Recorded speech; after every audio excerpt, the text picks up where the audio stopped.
eu queria também dizer para vocês que agora, quantas aqui precisam de cuidados emocionais, além do espiritual? Levanta a mão. Então, todas nós, né? Mas para aquelas que precisam de um cuidado mais específico, nós temos 3 psicólogas aqui na igreja. Eu queria que ficassem em pé 2 que estão aqui. A terceira está fazendo uma visita, a pastora Márcia e a Beth Borges. Cadê? Cadê Beth? Então, elas são psicólogas da igreja, mulheres de Deus. E se você tiver algum problema e que você precisar, elas estão à disposição. A pastora Vera Jordão também. Ela não está aqui porque ela foi fazer uma visita a uma pessoa enferma. Então, vocês podem procurar a pastora Fernanda, que a pastora Fernanda encaminha vocês para elas, tá bom? Essa é uma grande novidade para você. E eu queria chamar a Adriana aqui, porque a Adriana tem algo muito bom para contar para a gente. A Adriana já está vivendo o óleo de alegria.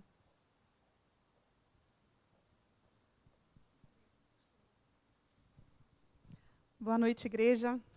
A paz do Senhor, amém? Então, eu estou aqui hoje porque eu preciso contar do milagre que Deus fez na minha vida. Menos de 1% das pessoas que têm aneurismas cerebrais conseguem descobrir o problema antes que esse problema complique.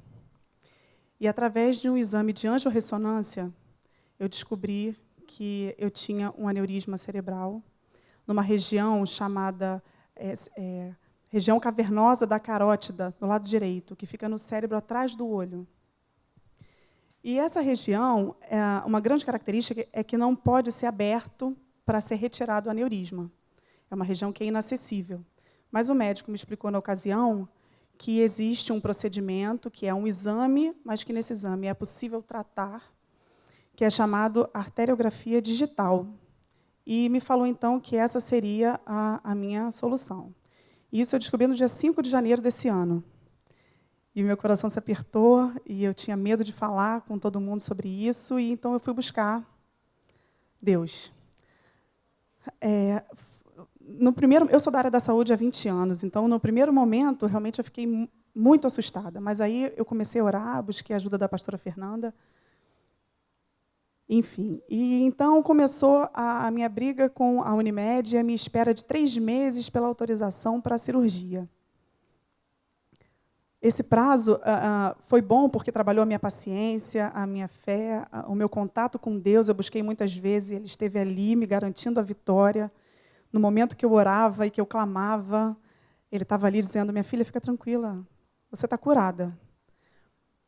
E então, no dia 29 de março, foi um domingo, eu vim ao culto de manhã, e minha cirurgia foi agendada, então, para o dia 31 de março. E eu assisti o culto, no final do culto, o pastor Jonas veio falar rapidamente, e ele veio com a palavra, quando ele falou de um dos frutos do Espírito, que é a alegria. Nesses meus 3 meses que eu fiquei esperando, aguardando e orando, eu tive muitos momentos de muita alegria, de me sentir em paz. Claro que o inimigo vinha fazer aquele açoite no meu ouvido, mas no mesmo momento eu clamava e a paz vinha no meu coração. E aí, quando o pastor Jonas falou da palavra alegria, que mesmo diante das circunstâncias ou diante das más notícias, que a gente tem que manter a alegria, buscar essa alegria que vem de Deus, quando ele falou isso, eu me senti impulsionada a falar com ele. Eu tinha vindo nesse dia no culto com meu irmão, foi a primeira vez dele na igreja, e eu encontrei uma irmã também. E eu falei, vamos ali falar comigo com o pastor Jonas, que eu quero pedir uma oração. Aí eu falei com ele, pastor, desculpa, eu sei que amanhã é seu aniversário, todo mundo aqui te dando parabéns, mas eu queria fazer um pedido, expliquei rapidamente a minha história para ele, e falei que dia 31 seria o meu procedimento, e eu pedi, ora para abençoar, para que tudo corra bem. E ele, claro, vamos lá. E uma coisa que ficou muito registrada para mim na oração dele, que foi fantástica, mas que eu lembro que ele colocou a mão e falou, Senhor, se for da tua vontade, que essa tua filha seja curada agora. Mas que se ela tiver que passar por esse procedimento, que seja feita então a tua vontade, mas que ela saia vitoriosa. E aí eu saí daqui, confiante, chegado então dia 31, às 19 horas, começou o procedimento e acabou às 19h40. Eu lembro, eu tive que estar acordada durante o procedimento e durante vários momentos eu percebi a empolgação do pessoal no centro cirúrgico, mas, ao final, a equipe médica toda estava muito empolgada, mas o médico e o anestesista vieram a mim e falaram: olha, o procedimento foi um sucesso, mas eu preciso te dizer uma coisa. Aquele aneurisma que a tua angiorressonância mostrou lá naquela região cavernosa da carótida, quando a gente passou por ali, não tinha nada. A gente não encontrou nada.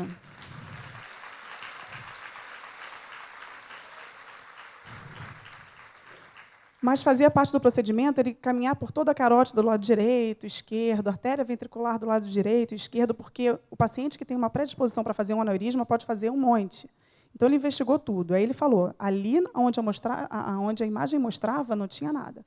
Mas, prosseguindo nessa carótida, lá na hipófise, eu vi um aneurisma, e esse aneurisma foi sanado, foi resolvido, foi colocado stent de uma maneira sobrenatural. E você está curada do seu problema. Para a honra e glória do nome de Jesus.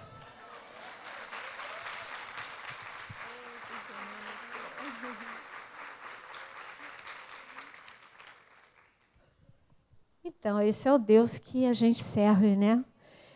E esse Deus que derramou óleo de alegria, que você recebeu, está vendo que você recebeu um óleo aí? Pelo amor de Deus, esse óleo não tem nada demais.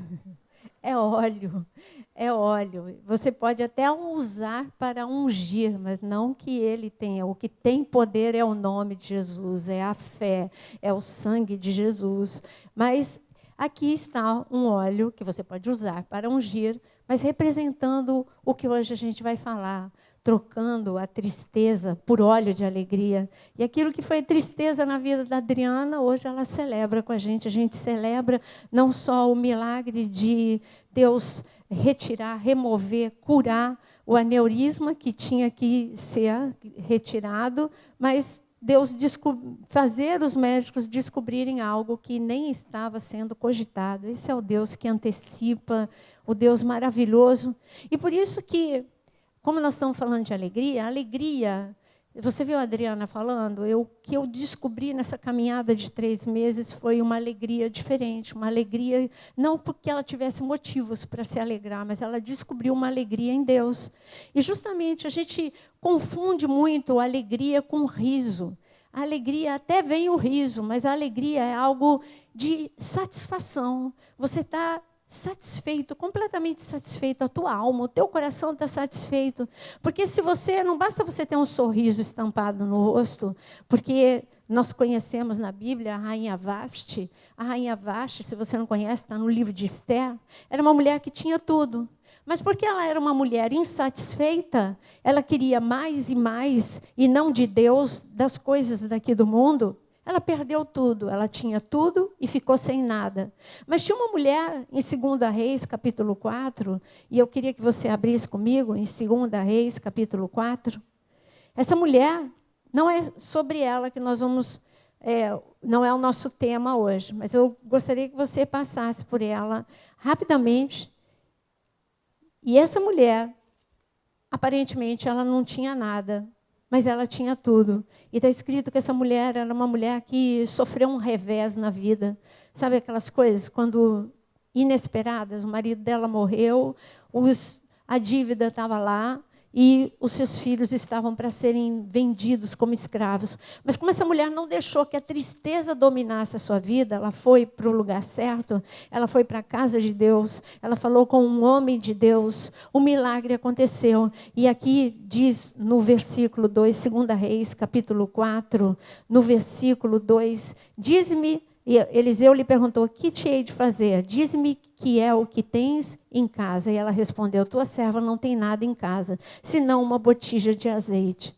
E porque essa mulher, ela não ficou lamentando, ela até falou, olha, eu não tenho muito grande coisa, mas ela não estava chorando, esperneando, arrancando os cabelos, ela estava com relativa paz, ela estava com um grande problema, ela chegou na casa de Deus com um grande problema, ela chegou na casa de Deus com cinza na cabeça, e aqui a casa do profeta era a casa de Deus, e porque ela não, simplesmente ela não mergulhou no desespero, não se isolou, o Senhor retirou a cinza da cabeça dessa mulher e um milagre aconteceu. O que Deus fez foi inacreditável. Daquele pouco de azeite que ela tinha, Deus fez o muito. E ela ficou suprida, não só para pagar a dívida, mas ela ficou suprida de tudo aquilo que lhe era necessário.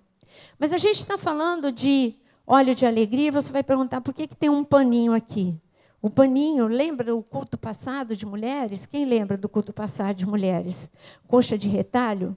E aqui está um pedacinho que é o teu retalho. E eu queria que você já tirasse o teu pedacinho de retalho e você vai ficar com ele separado do teu óleo, que daqui a pouco, nós vamos fazer algo. O retalho, como nós falamos no outro culto, e você já vai abrindo Isaías 61, Isaías 61. O retalho aqui representa tudo aquilo que acontece na nossa vida, que vem nos rasgar, partir, que parece que interrompe. Porque quando você tem algo inteiro, tem um propósito. Quando você tem algo em pedaços, não há mais um propósito. Um vaso inteiro, você pode guardar coisas dentro dele. Você pode guardar líquido, você pode guardar qualquer coisa. Agora, um vaso quebrado, ele perde a sua função, porque ele quebrou, ele está em pedaços.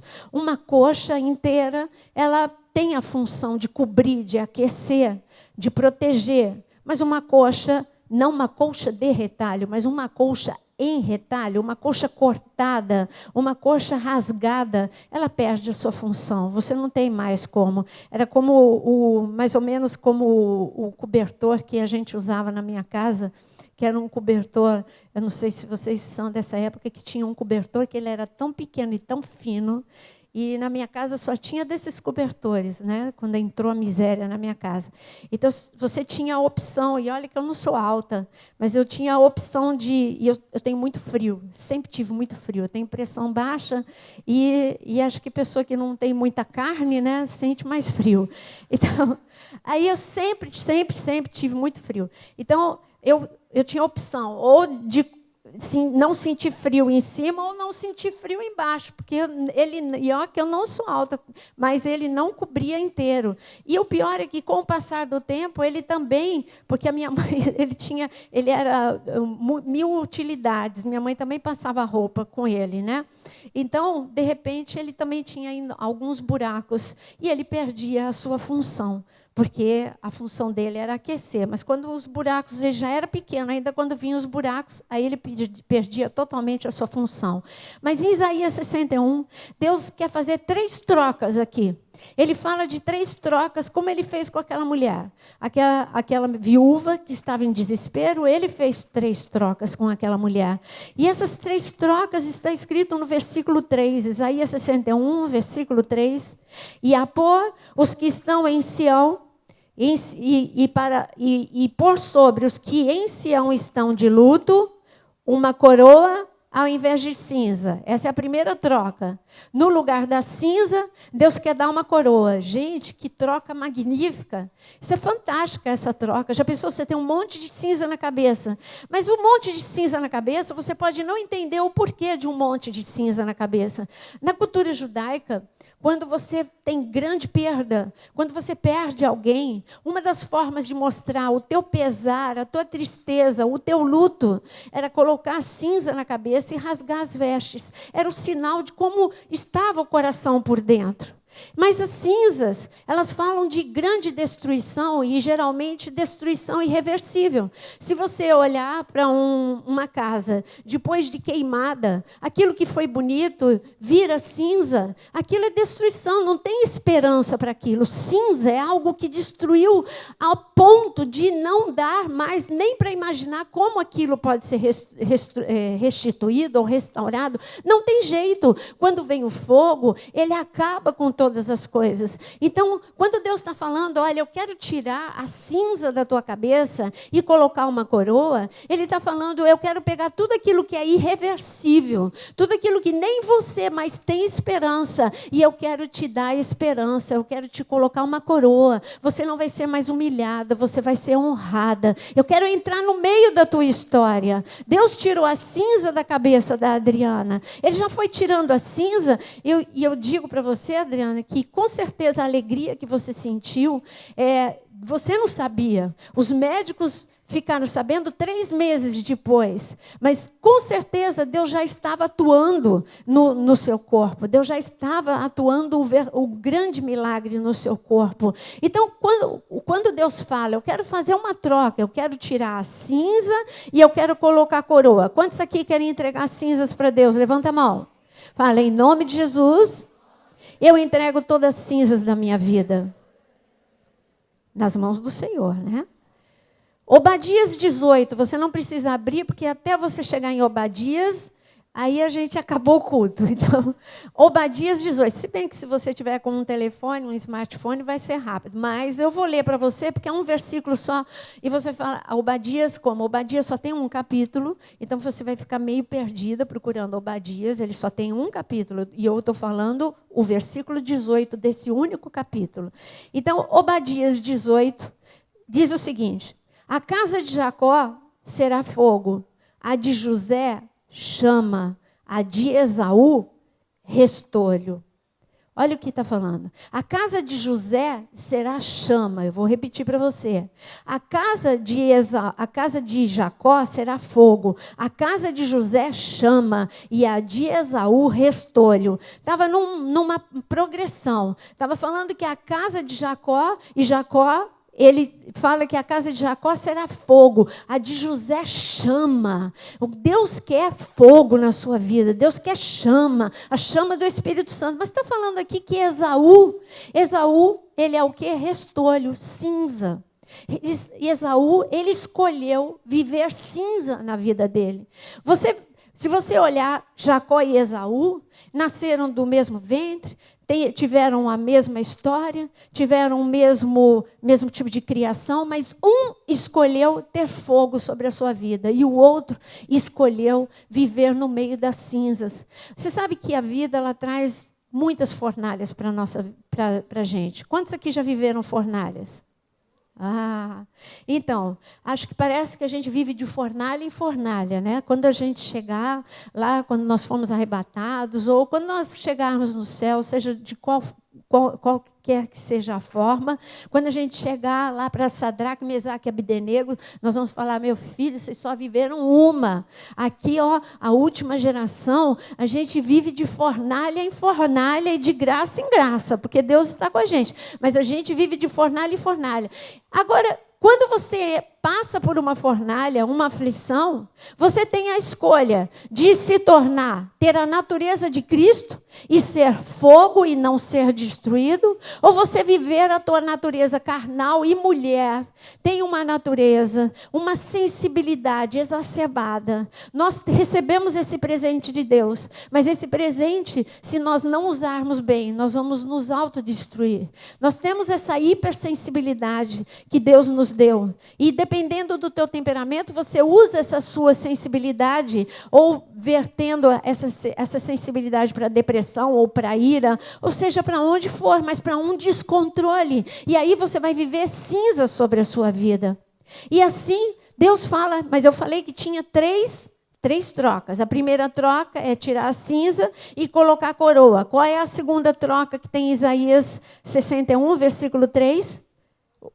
Ao invés óleo de alegria, ao invés de pranto. Olha bem para o teu vidrinho de óleo e fala, no lugar das lágrimas, eu vou ter óleo de alegria, em nome de Jesus. No lugar das lágrimas, eu vou ter óleo de alegria. E Deus completa a última troca. Deus completa a última troca, dizendo que Ele dá, o que Ele dá? Ao invés de espírito angustiado, Ele te dá o espírito de louvor, de adoração. Por quê? Porque ele transformou as suas lágrimas em óleo de alegria. Mas eu queria mostrar uma mulher. Eu disse que não era aquela viúva. Essa mulher se encontra em Gênesis capítulo 16. E para você entender a história dessa mulher, que ela é bem conhecida, se você conhece Abraão e Sara, você conhece Agar. E essa mulher, em Gênesis capítulo 16, ela já aparece como escrava de Abraão e de Sara. Essa mulher, está escrito que ela era escrava e ela era egípcia. E ela era uma mulher muito especial. Mas como é que ela foi parar na vida de Abraão e de Sara? Aí você vai ter que ler capítulos antes, depois você lê na sua casa, que Abraão e Sara foram para o Egito, porque era tempo de fome. Lá no Egito, Sara, ela era muito bonita, Abraão ficou com medo, Abraão ainda tinha resquícios, medos, todo mundo tem fraquezas, e essa era uma fraqueza de Abraão. Naquele momento ele ainda não estava fortalecido na fé, ele tinha fé, mas ele ainda não estava amadurecido emocionalmente.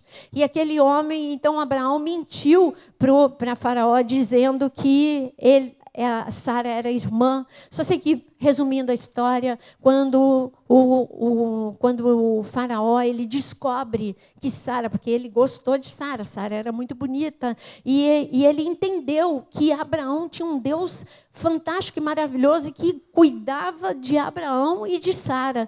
E quando ele percebeu o que ele ia cometer, que ele ia tocar na esposa de Abraão, ele ficou bravo com Abraão. Por que você não me falou?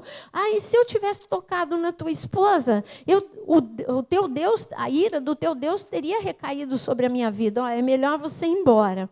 E aí, mas tudo em paz, tudo isso aconteceu em paz.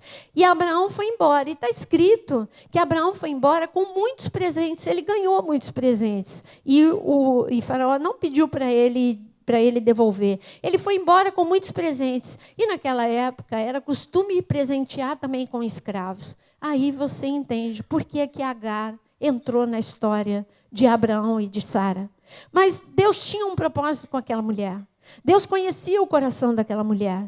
Aquela mulher, a gente olha sempre para Agar com um olhar de que ela entrou no meio do casamento de Abraão e Sara. Ela não tem culpa nenhuma, foi Sara que teve essa ideia. Ela não se insinuou para Abraão, foi Sara que teve a infeliz ideia. Você olha às vezes com um olhar de indiferença para Agar, mas eu quero que você olhe para essa mulher hoje de uma forma diferente. Então, em Gênesis 16, é quando Sara ela tem a triste ideia de ter um filho com Abraão através de Agar. Agar fica grávida, mas Sara não suporta a ideia e a vida de Agar se torna impossível. E nós encontramos Agar neste momento, e a gente não sabe ainda aqui que Agar já tinha se convertido. Como eu sei que Agar tinha se convertido? Agar, quando Sara fica insuportável, Agar, ela toma uma atitude, ela foge, como a maior parte de nós fazemos. Quando vem o problema aperta, a gente tem a tendência a fugir do problema. Às vezes você acha mais fácil fugir do casamento do que restaurar o casamento. Você acha mais fácil trocar de emprego do que superar as dificuldades. Você acha mais fácil você mudar de igreja do que você superar os problemas que você tem de relacionamento com as pessoas. Enfim, parece que a atitude mais rápida é o fugir. E Agar, ela tomou essa atitude mais rápida, ela fugiu. Mas como eu sei que uma mulher egípcia, ela se converteu? Primeiro, porque quando ela vai para o deserto, ela tem um encontro espetacular. E ela tem um encontro espetacular com quem que ela tem um encontro espetacular? Leia no versículo 7 comigo. Ela saiu, está escrito que Sara humilhou-a e ela fugiu da presença de Sara, no versículo 6, na última linha. E então ela fugiu da presença de Sara. E tendo-a achado o anjo do Senhor, fica aqui, tendo achado, como é que está esse anjo aí na tua Bíblia? Letra maiúscula. Então, quando está escrito de letra maiúscula, você pode ter certeza que esse é Jesus. Então, o Senhor desceu. Essa mulher era tão especial que o Senhor desceu para conversar com ela. E tem uma palavra aqui mais do que especial. O Senhor a achou. Ou seja, será que o Senhor não sabia onde ela estava? Não, Deus está mostrando que os olhos de Deus não saíram de cima de Agar. Agar se sentiu sozinha, abandonada, mas os olhos do Senhor estavam sobre Agar. Põe a mão no coração e diz: o Senhor me achou hoje. Ele estava esperando que você viesse à casa dele. Ele acompanhou a sua saída de casa até você chegar aqui. E o Senhor achou Agar. E o Senhor começou a falar com Agar. Então, como é que eu sei que ela não era, que ela era convertida? Porque nos anos de convivência com Abraão e Sara, ela começou a ver que os deuses do Egito, eles não eram nada comparados com o Deus de Abraão e de Sara. Que o Deus de Abraão, que era muito bom servir o Deus de Abraão e Sara, porque os deuses do Egito eram deuses bravos, deuses que castigavam, deuses que nada davam e muito queriam. Tinha que sempre fazer sacrifício. E ela via que Abraão, ele até sacrificava para esse Deus, mas ele não tinha que fazer sacrifício humano, ele não tinha que fazer, ele não tinha que entregar tudo aquilo que ele tinha. Ele adorava aquele Deus e aquele Deus falava com ele. E ela se apaixonou pelo Deus de Abraão. Tanto que quando o Senhor aparece para ela, ela não confunde com os deuses do Egito. Ela não fala: quem é você? Qual dos deuses é você? Não, ela sabia que o Deus de Abraão primeiro, ela aceitou o Deus de Abraão e o Deus de Sara como seu único Deus. E agora, ela não se espantava com uma visão celestial, porque Deus fazia parte da sua vida. Então, quando o anjo do Senhor chegou junto dela, junto a uma fonte de água no deserto, junto à fonte no caminho de Sur, disse-lhe a Agar, serva de Sarai: de onde vens e para onde vais? E ela respondeu: fujo da presença de Sarai, minha senhora. Então lhe disse o anjo do Senhor: volta para a tua senhora, humilha-te sobre as tuas mãos. E aí ele começa a prometer. E disse-lhe mais o anjo do Senhor: multiplicarei sobremodo a tua descendência, de maneira que por numerosa não será contada. Disse-lhe ainda o anjo do Senhor: concebeste e darás à luz um filho, a quem chamarás Ismael, porque o Senhor te acudiu na aflição. Gente, que fantástico! Ela tem um encontro com Deus no meio da sua aflição. Ela teve um encontro com Deus no meio do seu deserto. Ela teve um encontro com Deus no meio das suas lágrimas. E Deus nos promete fazer o quê? Eu vou dar óleo de alegria ao invés de lágrimas, ao invés de choro. E essa mulher, só que o jeito que Deus entrou na vida dela aqui, ele entrou para consertar a rota da vida dela. Ele falou: olha, você gostaria de estar longe de Sara, e eu estou falando que o meu caminho não é igual ao teu caminho. A tua vitória está em voltar, enfrentar, confrontar. Você vai superar este problema e eu vou ser contigo. E eu digo que muitas vezes nós gostaríamos de não voltar para casa, porque é lá em casa que está o problema. Você gostaria de não ir para o seu emprego, porque ali está o problema. Você gostaria de não ir até o médico, porque você não sabe o que é que você vai escutar ali. Mas o Senhor está falando: vai e volta, porque eu sou contigo e é ali que eu vou te dar a vitória. E ele começou a falar com Agar de uma forma, e Agar falou: tudo bem. É para eu voltar? Eu vou voltar. Eu sei que o Senhor está comigo, mas ela falou uma frase fantástica aqui no versículo 13. Então, ela invocou o nome do Senhor que lhe falava e disse, ela reconheceu como sendo um dos deuses do Egito? Não. Ela reconheceu como sendo o único Deus que começou a costurar a sua história. Porque você pensa que essa mulher, ela não tinha marcas lá do Egito? Como que ela se tornou uma escrava e egípcia? Peraí, que coisa! Eram os judeus que eram escravos no Egito. Agora a gente está falando de uma pessoa, o Egito não deixou a escravidão. Quer dizer que o Egito, ele ia continuar, o Egito entraria um povo para ser escravo. O Egito sempre teve escravos. Antes dos judeus serem escravos, egípcios eram escravos. E como que se era decidido isso, ser um egípcio, ser escravo? Porque era uma pessoa que teve de uma família pobre. Ela, com certeza, o pai teve que entregá-la para esse tipo de trabalho, porque não tinha como. É como na Índia, quando o ano passado eu fui, uma das coisas que mais me impressionou são as meninas na Índia. Eu não preciso ir para o Egito para entender a realidade de Agar. Quando eu fui até aquele orfanato, uma criança com uma história mais triste do que a outra. Uma com um rabo de cavalo, ela não usava nunca o cabelo solto, porque a cabeça dela tinha um talho aqui no couro cabeludo, porque o seu pai, quando viu que era uma menina, jogou, aos 2 anos de idade, jogou a criança com um trem em movimento para que ela morresse, só que ela não morreu. E uma pessoa socorreu essa criança e levou até o orfanato. E eu vi as fotos de como ela chegou no orfanato, como aquele couro cabeludo foi todo arrancado, como que ela chegou ali. E por que ela foi jogada do trem? Simplesmente porque ela nasceu agora, no século 21, mas num país onde mulher precisa de dote. E quando você é de uma casta baixa, você ter uma filha mulher, você é prejuízo. Então os pais ou vendem as meninas aos 7 anos para prostituição, ou se desfazem. Aí uma delas, eu gostei, assim, foi uma identificação tremenda, a Babita, e ela já cresceu, ela cresceu no orfanato. E eu falei, qual é a tua história?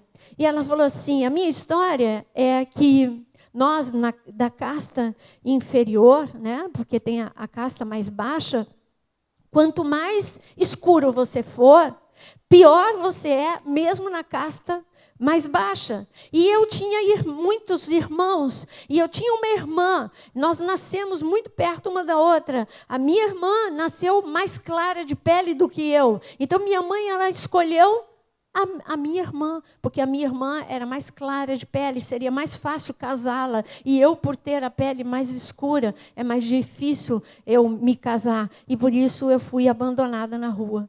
Uma história mais triste do que a outra. Mas a gente não precisa ir para a Índia. Você tem a sua história de abandono.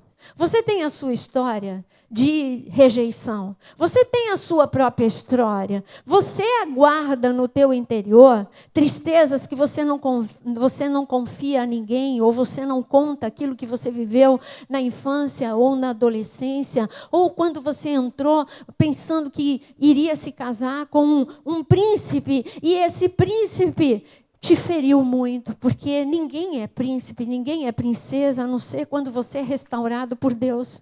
Porque quando nós entramos no casamento, todo mundo tinha que ter a consciência de que nós somos 2 pessoas. O homem e a mulher são 2 pessoas que tiveram uma história, que são um pedaço de pano, e que Deus precisa costurar a história dos 2 e depois costurar os 2 juntos para se tornarem pessoas inteiras. Mas um vai ferir o outro nesse tempo se eles não aceitarem a restauração de Deus. Nós precisamos urgentemente da restauração de Deus, ou nós vamos ser pessoas que não só feridas, mas pessoas que saem ferindo. Você vai sair aí ferindo os teus filhos, você vai sair ferindo os teus amigos, porque essa é a tua história. E Agar, ou você tem uma reação como de Agar, porque ela foi tão ferida no Egito. O que você acha que ela sentiu quando ela teve que sair do país dela com um casal que ela nunca viu mais gordo na vida? Olha, agora você é de Abraão e Sara. E daqui a pouco, tudo bem, Abraão e Sara estavam no Egito. Agora, Abraão e Sara foram mandados embora do Egito. Ela tinha que sair do Egito com pessoas que ela nem a língua ela falava, com pessoas que ela nem conhecia. A vida dela tinha acabado. Mas Deus estava falando para Agar, quando você acha que a tua vida acabou, eu digo que este é o começo da história verdadeira da tua vida. Muitas vezes a gente pensa que a gente chegou não tem mais, não dá mais a minha história. Mas Deus está dizendo, eu posso, eu sou o alfa e eu sou o ômega. Eu sou o começo, eu sou o fim. Eu sou o começo da tua história. O começo da tua história foi no ventre da tua mãe. E eu sou o fim da tua história. E eu quero que você me coloque na tua história. Porque quando você me coloca na tua história, eu vou colocar tudo em ordem. Eu vou ajeitar todas as coisas. Mas a primeira coisa que eu preciso que você entenda, Agar, você é amada. Você foi procurada por mim. Ninguém do Egito veio te procurar. Aqui em Israel, ninguém veio atrás de você, teu pai, tua mãe, os teus amigos do Egito, mas eu vi tuas lágrimas andando, saindo da casa de Sara. Eu vim te procurar. E Deus quer que você entenda que você, aquela música que elas cantaram, você é uma menina, uma mulher, uma princesa especial, uma guerreira ousada, menina dos olhos de Deus. Fala, eu sou menina dos olhos de Deus. Agar precisava entender. Você é menina dos olhos de Deus. Para você parece que a tua vida acabou. Agora você está grávida, está sendo perseguida.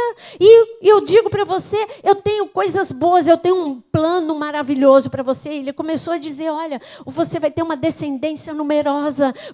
Eu sou contigo. Grandes coisas vão acontecer com você. E sabe o que Deus está falando agora? Dos altos céus. Deus está declarando palavras de bênção sobre a tua família. Deus está declarando palavras de bênção sobre a tua história, porque Ele é o Deus que refaz a nossa história. Lembra quando você que já foi para o encontro, ou você que já ouviu, ou já viu, porque nós já passamos, já foi feita aqui na igreja a dança do vaso, e quando ou o DVD do Diante do Trono, quando você assistir e você vê aquela música quando fala que Deus refaz o vaso, e aquele vaso todo quebrado, e Deus refaz a nossa história. Mas a história de Agar, ela não acaba aqui. Ela descobre o que ela descobre no versículo 13? Ela invocou o nome do Senhor que lhe falava, tu és o Deus que vê. Fala comigo, tu és o Deus que vê. Ela declarou ali, tu és Jeová Roi, o Deus que vê. O Senhor me enxerga. As pessoas não me enxergam, mas o Senhor me enxerga. Ninguém enxerga as minhas necessidades, mas o Senhor enxerga. Ninguém enxerga as minhas lágrimas, mas o Senhor enxerga. Ninguém enxerga a minha história como um todo. As pessoas não me entendem, mas o Senhor enxerga a minha história como um todo. O Senhor me entende. E Agar, ela teve essa experiência. Ela voltou para a casa de Sara. Anos se passaram. Ela teve Ismael. E entrou ano e saiu ano. Entrou ano, saiu ano. E ali se passaram 12, 13 anos. E parecia que a história de Agar, ela tinha tomado um rumo bom. Porque ela conseguiu viver em paz com Sara. Mas de repente Deus olhou para Sara, Deus se lembrou de Sara, e Deus deu um filho a Sara.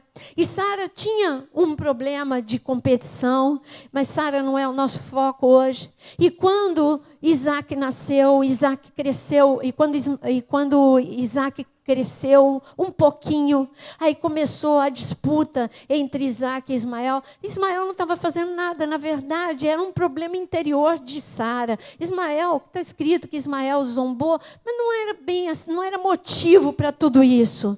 Mas Deus falou, não, agora é o tempo de Agar. Agora é um tempo novo na vida de Agar. Já teve um tempo, o primeiro tempo de Agar foi ela aprender que eu sou com ela na casa de Sara. Eu vou fazê-la prosperar. Eu vou tirar as cinzas, eu vou colocar uma coroa, eu vou tirar as lágrimas, eu vou colocar um óleo de alegria. E Agar teve momentos felizes na casa de Abraão e Sara. Agar teve momentos de vitória na casa de Abraão e Sara. Mas agora era plano de Deus. Agar tinha que sair mesmo. Agora era Deus mesmo que estava no controle. Era tempo de Agar sair. E eu queria que você abrisse comigo Gênesis 21. Gênesis 21. E Agar. E ali, quando Deus decide e falou para Abraão, Abraão, eu estou no controle de tudo. É tempo de Agar e de Ismael saírem mesmo. Esse é o meu tempo. E Abraão pegou, e está escrito aqui em Gênesis 21, no versículo 14, está escrito, levantou-se, pois, Abraão de madrugada, tomou o pão e um odre de água, pô-lo às costas de Agar, deu-lhe o menino e a despediu. E ela saiu andando errante pelo deserto de Berseba. Mais uma vez, Agar vai para o deserto. Naquela ocasião, Agar saiu da casa de Sara e foi para um deserto. E ela descobriu que no deserto existe um Deus que vê. E agora ela vai de novo para um deserto, e você que já foi para Israel, e você já passou por Berseba, olha, ficar no deserto de Berseba sem água. Eu fiquei no deserto de Berseba, nós caminhamos, eu não sei se tem alguém aqui da caravana que nós caminhamos pelo deserto. Célia, você estava nessa? Não. Não, né? Em que nós caminhamos pelo deserto de Berseba, e o Eli, que um dia eu sei que você vai conhecer, porque eu sei que essa igreja toda vai para Israel, em nome de Jesus. Então, e o Eli, ele assim, minimiza tudo. Quando ele fala que não está muito frio, pode pôr um casacão. Quando ele fala que é logo ali, pode ter certeza que você vai cansar e que é muito longe. Então, só que nessa vez eu caí. Eu acreditei. Ele falou assim, antes, quando eu falei para ele que eu queria muito ir até o local onde provavelmente tenha sido, que até os arqueólogos dizem que é aquele local onde Moisés bateu na rocha e a água saiu.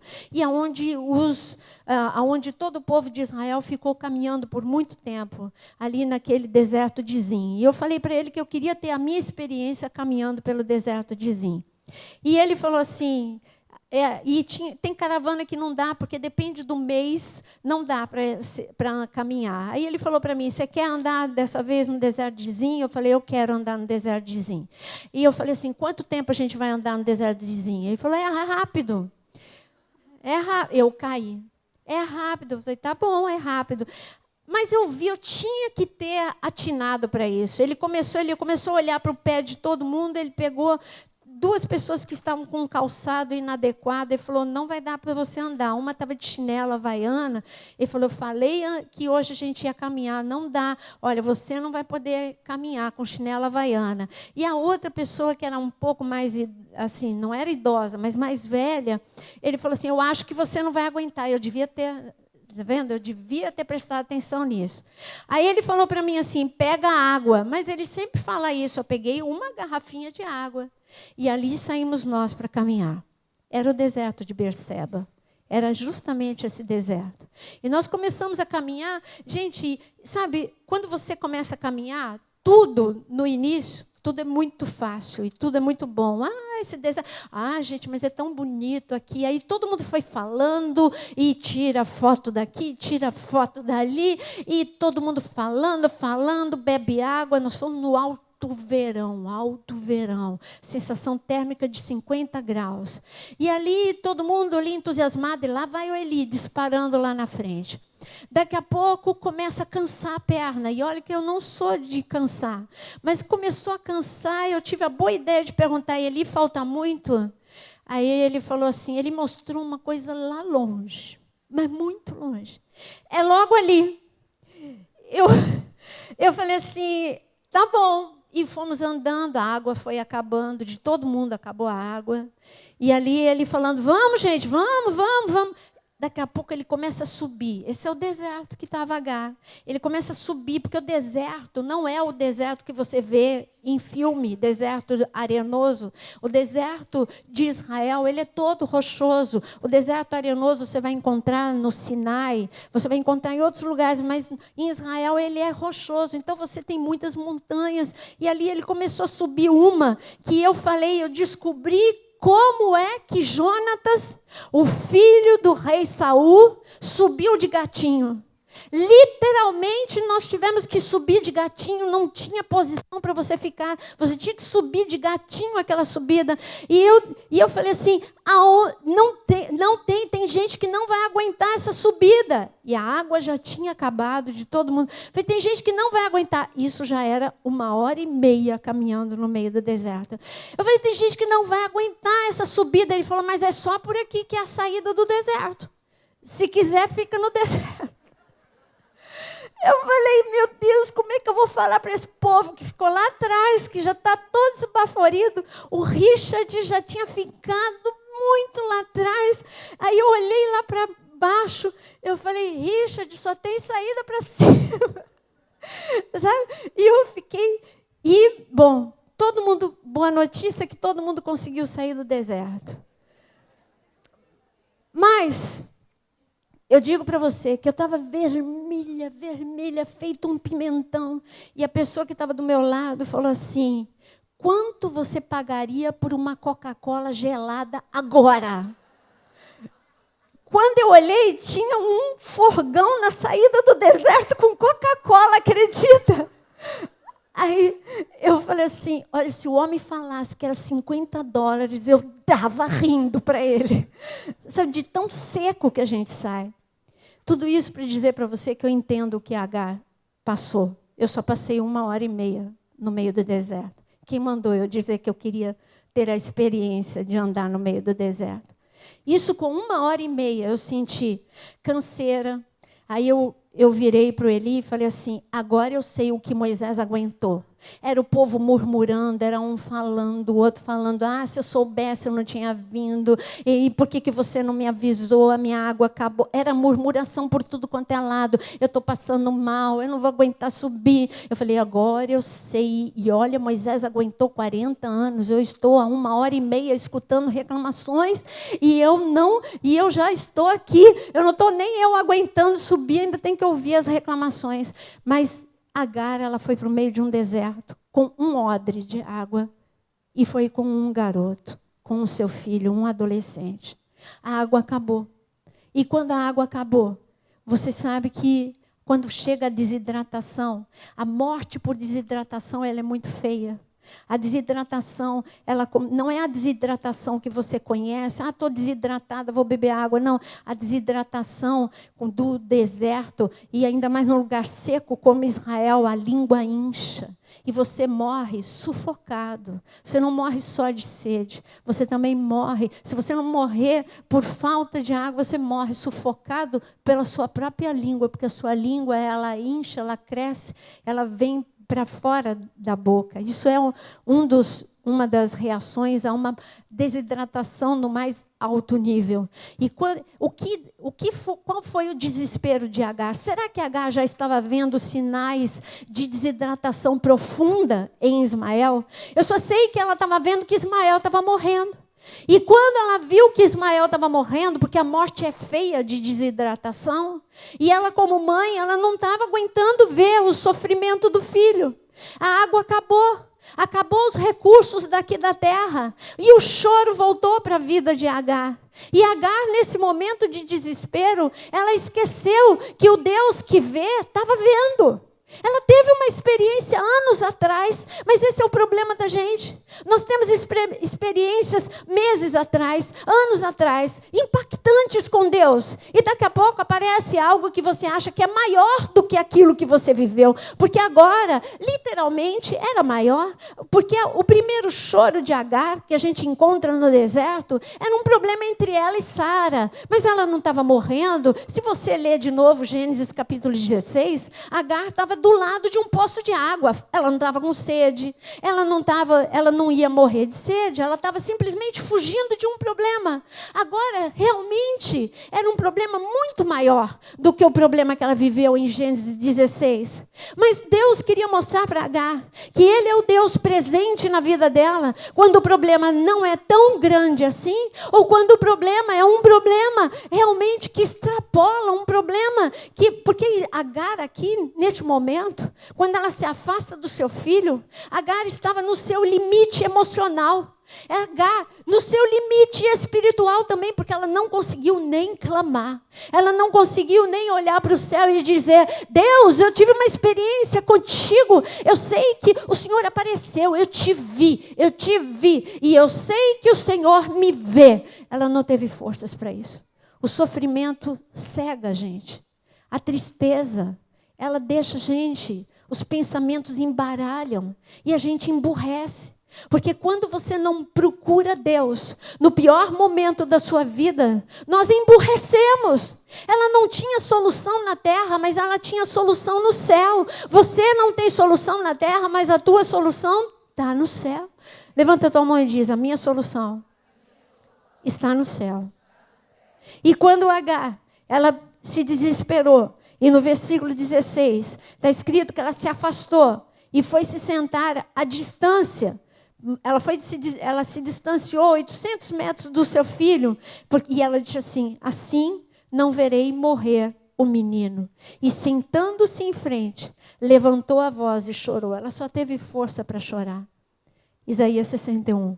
No lugar do choro, eu dou o quê? No lugar do pranto, no lugar do choro, eu sou o Deus que dá o óleo de alegria. E aqui, quando no versículo 17, o que está escrito? Deus, porém, ouviu a voz do menino. Agar teve experiência com Deus que vê, mas agora ela ia ter experiência com Deus que ouve, porque ele ouviu a voz do menino. E olha quem de novo aparece no versículo 17. Quem é? E o anjo do Senhor, o Senhor, Jesus. E Jesus chega para ela e diz o quê? Primeiro, você tem um Deus que se interessa por tua vida a despeito dele saber de tudo. Primeiro ele pergunta para Agar, lá em Gênesis 16, você vem de onde e vai para onde? Ele estava conversando, ele conversa com você, ele pergunta para você, a despeito dele conhecer toda a tua vida, ele incita você a falar com ele. Ele quer que você faça. Ele fez isso com a samaritana, ali na beira do poço. Ele começou a perguntar sobre a vida dela. Ele conhecia a vida dela, mas ele quer que você abra a boca e derrame o seu coração. Põe a mão agora no seu coração e fala agora para Deus. Ele está perguntando para você, o que é que você tem? Fala para ele. Qual é o teu problema? O que é que você tem?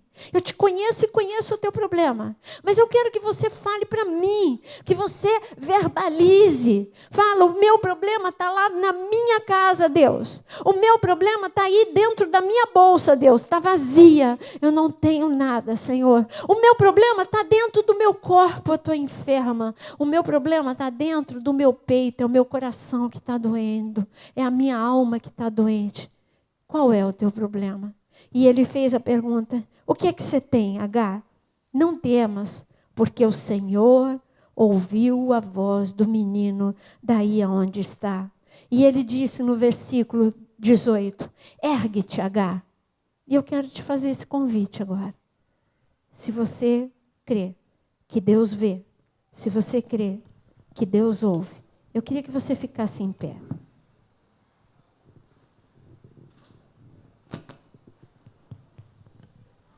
Se você crê que Deus vê, e se você crê que Deus ouve, eu queria que você fizesse um ato profético. Pega o teu paninho. E agora, levanta o teu paninho e mostra para Deus a tua dor. Aonde você foi rasgada, aonde você foi dilacerada, aonde está faltando um pedaço de você, aonde você deixou de ser inteira. Isso aconteceu dentro do teu casamento, isso aconteceu dentro da tua família, lá na casa dos teus pais. Isso está acontecendo agora. Aonde foi que aconteceu? Fala para Ele e apresenta para Ele. Fala, Senhor Jesus. Fala bem alto, Senhor Jesus. Eu apresento a minha dor diante de Ti. Eu sei que o Senhor é o Deus que vê. Eu sei que o Senhor é o Deus que ouve. Eu sei que o Senhor está aqui. Tira as minhas cinzas. Me dá uma coroa. Tira, Senhor, o pranto da minha vida. E me dá o riso que vem de Ti. E eu queria que você fizesse um ato profético. Vem aqui no altar e coloca o teu paninho aqui. Você vai pegar o teu óleo e você vai abrir essa rolinha.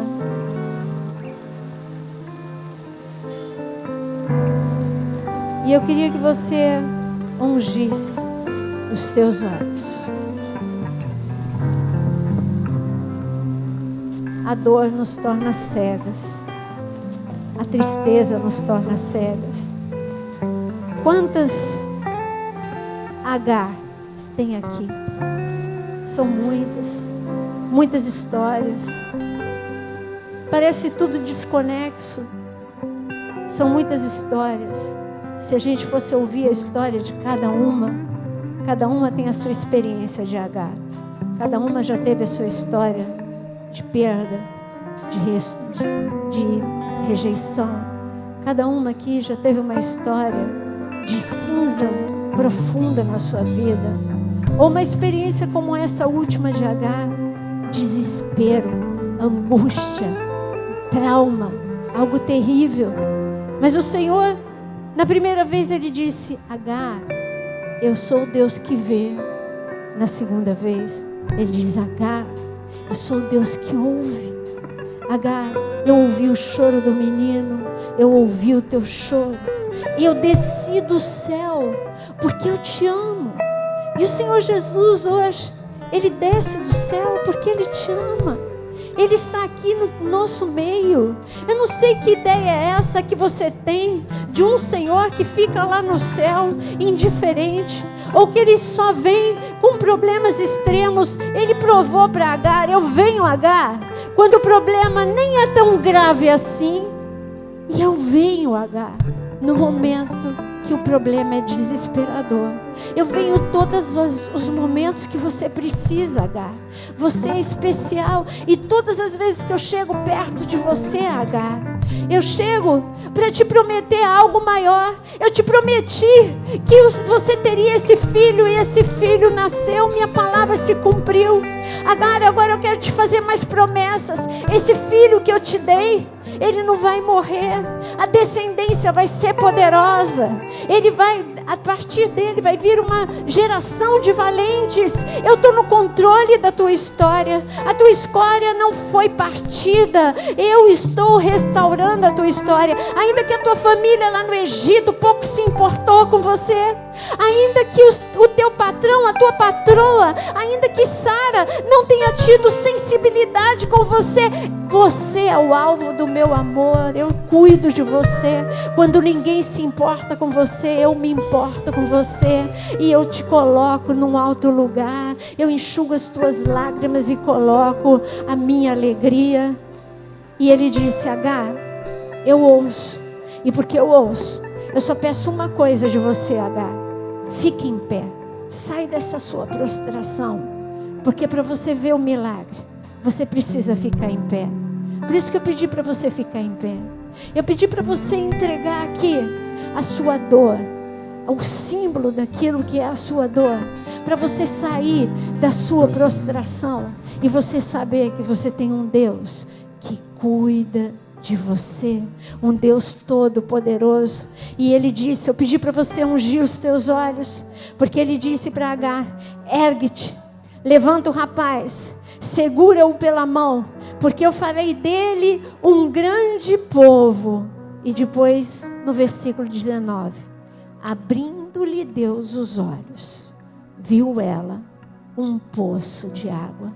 Abrindo-lhe Deus os olhos, viu ela um poço de águas. Unge de novo os teus olhos, em nome de Jesus. Eu declaro que nesse momento o Senhor abre os teus olhos, para você ver Ele mesmo. Ele é a fonte, Ele é o poço, Ele é a fonte, Ele é o rio, Ele é a solução. Aonde não há solução, Ele é a solução. Ele é a cura, Ele é a restauração, Ele é a libertação. Ele interfere na terra por amor a você. Ele enxerga a tua dor, e Ele não te promete que você vai ser feliz só quando você morrer e você estiver na eternidade. Ele está falando: eu mexo na tua história. Eu estou mexendo agora na tua história, aonde você foi rasgada, aonde você foi dilacerada. Eu estou colocando a minha mão de poder para te tornar uma mulher inteira, assim como Agar. Agar se tornou uma princesa. Foi no deserto que ela quase foi destruída, mas foi no deserto que o Senhor a tornou princesa. Ela foi princesa de um povo forte e valente, um povo que aprendeu a vencer no meio do deserto. É por isso que hoje você desce do avião em Dubai, uma cidade como aquela moderna, no meio do deserto, no meio do nada. E você, o dia que eu desci ali em Dubai, Eu olhei para todas aquelas maravilhas, para toda aquela riqueza. Uma cidade no meio do deserto, uma cidade onde não tem rio, uma cidade onde não tem mar, onde não tem nada. É no meio de um deserto. Foi feito Dubai. E sabe o que Deus falou comigo? Aqui, essa cidade veio de Agar. Eles são descendentes de Agar. Eu ainda estou cumprindo o que eu prometi para Agar. Aqui em Dubai é uma prova de que eu sou o Deus que prometeu para Agar. Eu sou o Deus que fiz prosperar todos os árabes, todas as nações árabes, toda aquela riqueza no meio do deserto. O petróleo que vem do meio do deserto é a promessa que Deus fez para Agar. Você é tão importante para Deus como Agar. Uma escrava, desprezada no Egito, desprezada por sua patroa em Israel, mas não desprezada por Deus. Uma mulher que parecia que a vida dela era um pedacinho de pano como esse que você colocou. E Deus falou: Agar, eu tenho muito para você. Agar, você é minha princesa. Eu sou o Deus da restauração. Dá a mão para sua amiga do seu lado. Fala para ela: você é tão amada quanto Agar. Você é tão importante quanto Agar. Você é mulher valente, preciosa. Você é menina dos olhos de Deus. Menina dos olhos de Deus. Senhor, olha para essas meninas dos olhos, são tuas. Oh Senhor, são tuas meninas dos olhos, tuas princesas, tuas guerreiras valentes. Restaura a história, restaura a sorte dessas mulheres. Tira a cinza e coloca a coroa. Tira agora o pranto e coloca o teu óleo de alegria. Porque eu declaro, Senhor, que hoje é noite de restauração, hoje é noite de milagre. Oh Senhor, só fez um milagre na vida de Agar e na vida do seu filho. Faz um milagre agora nos casamentos, na vida dos filhos, na vida daquelas que são solteiras, na vida daquelas que são divorciadas, viúvas. Faz um milagre, Senhor, porque o Senhor é o Deus que vê, o Senhor é o Deus que ouve, o Senhor é o Deus que vê e o Senhor é o Deus que ouve. Derrama o teu óleo de alegria sobre as tuas princesas, em nome de Jesus. Toda lágrima seja agora levada embora e venha o óleo de alegria do Senhor, em nome de Jesus. Você é uma alma curada, uma guerreira ousada de Deus, amém? Queridos, nós temos então dia 24 de abril, é agora, 24 de abril, nós temos um bate-papo. Você vem? Nós na sexta. Fala para a amiga aí do lado. Nós na sexta. Pode mandar marido cuidar de filho, porque é nós na sexta. E nesse nós na sexta, nós vamos falar das diferenças. Próximo culto de mulheres, dia 12 de maio? 10 de maio? 8 de maio? Então, dia 8 de maio, culto de mulheres. Você tem que marcar na tua agenda. 24 de abril você tem um compromisso. E dia 8 de maio você tem o teu outro compromisso, que é o próximo culto de mulheres. Mais uma vez, segura a mão da tua amiga do teu lado. Diz para ela: você é mulher virtuosa, valente, guerreira, menina dos olhos de Deus. Você não é mais um pedaço, você é inteira. As cinzas foram retiradas e foi colocada uma coroa.